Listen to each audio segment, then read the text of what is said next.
कुरंदाजी कुरंदाजी कुरंदाजी। मैं बड़े दिनों से गलत कह रही हूँ और मुझे डांटे पिटी हैं। ले मैंने कह दिया, अब हम वही करेंगे जो मैंने अभी पहले कहा। इत्तेहाद एयरलाइंस की तरफ से एक हम टिकट देंगे, रिटर्न टिकट किसी भी जीसीसी कंट्री का।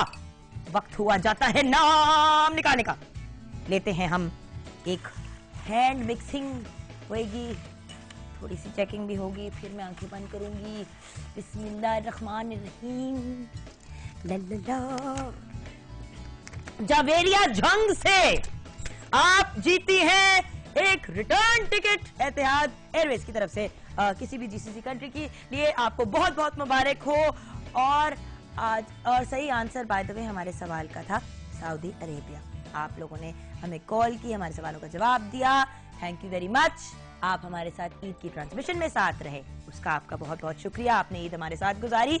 मेरी पहली ईद थी डॉन टीवी के साथ, डॉन न्यूज टीवी के साथ, और मैंने बहुत ज्यादा एंजॉय किया। अब वक्त है आपको खुदा हाफिज कहने का। अपना ख्याल रखिएगा, दूसरों का भी, और प्रोग्राम रेगुलरली देखते रहिएगा, कॉल करते रहिएगा। आपको गिफ्ट्स भी मिलेंगे और बहुत कुछ मिलता रहेगा कॉन्स्टेंटली। मंडे को फिर मिलेंगे, 9 से 11 बजे हमारा प्रोग्राम होता है और 5 दिन हफ्ते के होता है, मंडे से फ्राइडे। प्लीज प्रोग्राम देखते रहिएगा। मैं आपको बहुत बहुत बहुत प्यार करती हूँ क्योंकि आप लोग हमें कॉल करते हैं, हमें पॉजिटिव फीडबैक देते हैं, और जरूर लिखिएगा और बताइएगा कि प्रोग्राम को कैसे बेहतर करें हम लोग। अपना ख्याल रखिएगा। बहुत ही मस्त वीकेंड आप लोगों का हो इंशाल्लाह। खुदा हाफिज। मिलेंगे अगले हफ्ते Monday morning bright and early 9 AM। खुदा हाफिज।